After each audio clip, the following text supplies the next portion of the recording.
इयत्ता 6वी गणिताचं यावर्षी इयत्ता 6वीचा सिलेबस बदललेला आहे आणि त्यामधीलच गणिताचे 7वे प्रकरण आपण या ठिकाणी बघत आहोत. आजचा व्हिडिओ पालक आणि विद्यार्थी दोघांसाठी.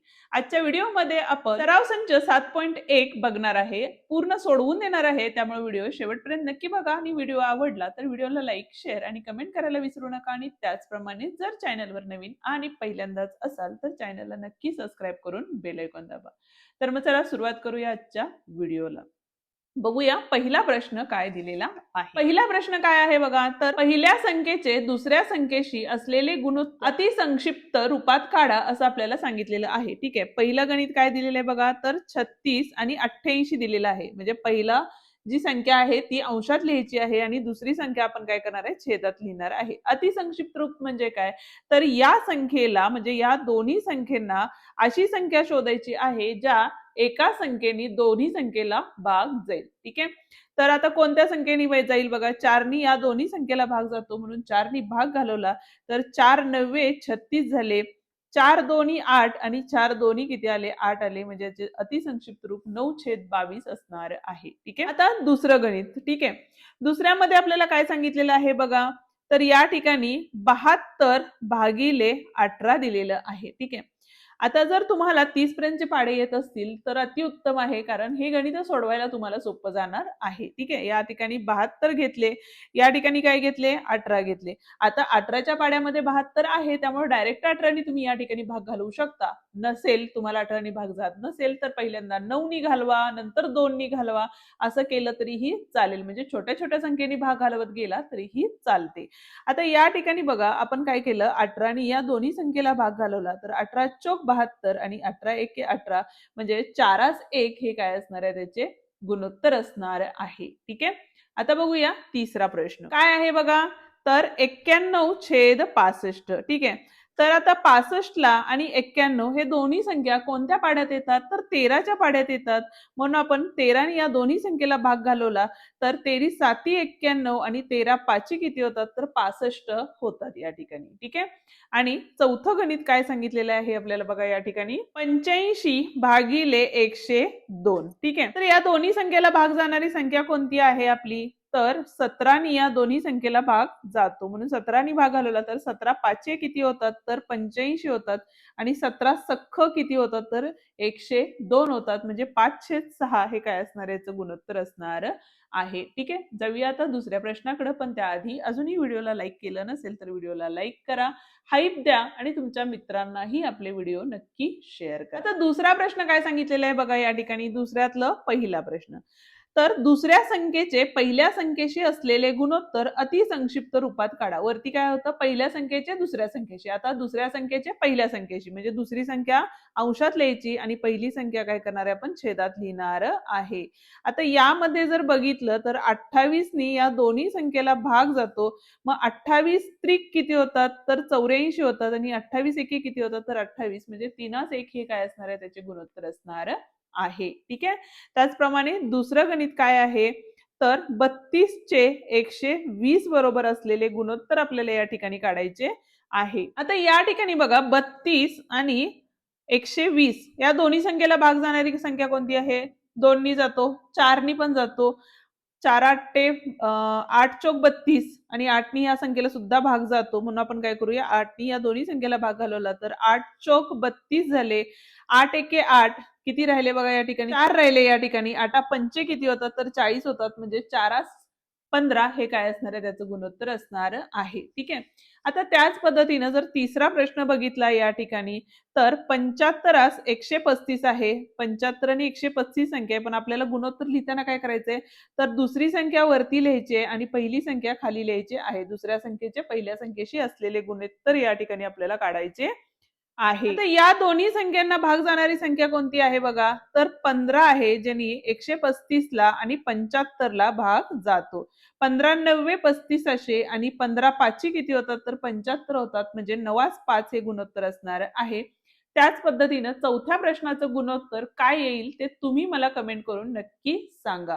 ठीक आहे, जाऊया आता तिसऱ्या प्रश्नाकडे. पण त्याआधी अजूनही व्हिडिओला लाईक केलं नसेल तर व्हिडिओला लाईक करा, हाईप द्या आणि तुमच्या मित्रांना हा व्हिडिओ नक्की शेअर करा. आता तिसरा जो प्रश्न आहे तो काय सांगितलेला आहे बघा, तर पहिल्या राशीचे दुसऱ्या राशीशी असलेले गुणोत्तर अतिसंक्षिप्त रूपात काढा असं आपल्याला सांगितलेलं आहे. ठीक आहे, अतिसंक्षिप्त म्हणजे जेवढा भाग जातो तिथपर्यंत भाग घालवायचा आहे. गणित काय दिलेलं आहे बघा, तर 5 वर्षे आणि 10 महिने दिलेले आहे. ठीक आहे, तर आता या ठिकाणी इथलं जर गुणोत्तराचा विचार करायचा झाला तर आपल्याला काय करतात, एकक एकामध्येच लागतात, जसं की एक तर वर्षामध्ये किंवा मग महिन्यामध्येच लागणार आहे. आता एक वर्ष बरोबर किती असतं, तर 12 महिने असतात. बरोबर आहे. मग 5 वर्ष बरोबर किती असणार आहे, तर 12 गुणिले 5 म्हणजेच किती झाले, तर 60 महिने असणार आहेत. ठीक आहे, म्हणून 60 महिने व 10 महिने यांचे गुणोत्तर. आणि गुणोत्तर सांगताना काय सांगितले बघा, पहिल्या राशीचे दुसऱ्या राशीचे असणारे गुणोत्तर. पहिली रास कुठली आहे आपली, तर 5 वर्षे. 5 वर्षे म्हणजेच किती झाले आपले, 60 महिने झाले. बरोबर आहे. आणि दुसरी काय आहे आपले, 10 महिने. म्हणजे 60 भागिले 10 या दोघांना भाग जाणारी संख्या कोणती आहे, तर 10च आहे. बरोबर आहे, 10च्या पाड्यात दोन्ही संख्या येतात. म्हणजे काय झाले, 10 सख्ख 60 झाले आणि 10 एके 10 झाले. म्हणजे त्याचे अतिसंक्षिप्त रूप हे काय असणार आहे, तर 6च एक असणार आहे. ठीक आहे, जर तुम्हाला स्क्रीनशॉट हवा असेल तर तुम्ही काढून घेऊ शकता, नसेल तर व्हिडिओ पॉज करून ही गणित लिहून घेऊ शकता. ठीक आहे, दुसरा प्रश्न काय बघा, तर 750 ग्रॅम आणि 1.5 म्हणजे 1.5 काय सांगितलेलं आहे, किलोग्रॅम म्हणजे 1.5 किलोग्रॅम दिलेलं आहे. आता एकतर ते ग्रॅम मध्ये करून घ्यायचं किंवा मग किलोग्रॅम मध्ये. किलोग्रॅम मध्ये करायचं झालं तर 1 किलोग्रॅम बरोबर किती असतात आपले, 1000 काय असतात, तर ग्रॅम असतात. बरोबर आहे. आता देताना काय दिलेलं आहे आपल्याला, 1.05 किलोग्रॅम दिलेलं आहे. म्हणजेच काय झालं, तर 1.5 गुणिले 1000 म्हणजेच एक शून्य निघून जाईल, कारण एका संख्येनंतर दशांश चिन्ह आहे या ठिकाणी. म्हणजेच या ठिकाणी किती झाले बघा, 15 एके 15 आणि ह्या 2 शून्य म्हणजे 1500 ग्रॅम या ठिकाणी झालेलं आहे. ठीक आहे, आता पहिल्या राशीचे दुसऱ्या राशीचे असलेले गुणोत्तर म्हणून 750 भागिले 1500 या ठिकाणी लिहू शकतो. आता एक सोपी ट्रिक अजून सांगते तुम्हाला, जर वरती आणि खाली जर शून्य असतील तर अजून एक शून्याला शून्य कट करून ठेवू शकता तुम्ही. राहिले काय आपले 75 भागिले 150 राहतात. 75च्या पाड्यामध्ये 150 आहे म्हणून 75 दोन्ही 150 होतात, त्यामुळे 75 नी जर या दोन्ही संख्येला भाग घालवला तर इथं आले 1 आणि इथं किती आले बघा, 75 दोन्ही 150 म्हणजे एकाच 2 हे काय असणार आहे, त्यांचं गुणोत्तर असणार आहे. तिसरा बघा, तिसऱ्यातला तिसरा प्रश्न काय सांगितलेला आहे या ठिकाणी, तर 5 लिटर आणि दुसरा आहे 500 मिलीलिटर. ठीक आहे, इथं सुद्धा आपल्याला रूपांतर करायला लागणार आहे. काय रूपांतर करायला लागेल, तर 1 लिटर बरोबर किती असतात, तर 1000 मिलीलिटर्स असतात. बरोबर आहे. मग आता इथं बघा काय दिलेलं आहे, तर 5 लिटर दिलेलं आहे. तर 5 लिटर बरोबर 5 एके 5 म्हणजेच किती झाले या ठिकाणी, 5000 मिलीलिटर या ठिकाणी झालेलं आहे. ठीक आहे, म्हणजेच पहिल्या राशीचे दुसऱ्या राशीचे असलेले गुणोत्तर म्हणून 5000 भागिले 500 केले तर या ठिकाणी बघा, शून्याला शून्य कट केला तरीही चालेल, कारण प्रत्येक शाळेत शिकवण्याची पद्धत वेगळी असते. त्यामुळे जर 5000 घेतले, इथं के घेतले बघा, 500 घेतले, तर भागिले काय करणार आहे आपण, 500 करणार आहे या ठिकाणी. म्हणजेच काय झाले बघा, 500 एके 500 आणि एक शून्य राहिला आणि या ठिकाणी काय आले, तर एक राहिले. म्हणजे 10च एक हे काय असणार आहे, त्याचं रूप असणार आहे. आणि जर तुम्ही शून्य जर कट करून केला तर ह्याच्या अपोजिट म्हणजे दुसरी पद्धत एक आहे, ती म्हणजे काय बघा, ह्या वरच्या 2 शून्यांना खालच्या 2 शून्य गेल्या, राहिले काय आपले 50 भागिले 5 राहिले. ठीक आहे, तर यात डायरेक्ट आपण काय करू शकतो, तर 5 नी भाग घालवू शकतो. 5 एके 5, 5 शून्य शून्य, 5 एके 5. म्हणजे यापैकी कोणतीही पद्धत तुम्ही या ठिकाणी करू शकता. चौथा प्रश्न बघा काय सांगितलेला आहे, 135 मिनिटे आणि 2 तास सांगितलेले आहे. ठीक आहे, आता 1 तास बरोबर किती मिनिटे असतात बघा, तर 60 मिनिटे असतात. बरोबर आहे.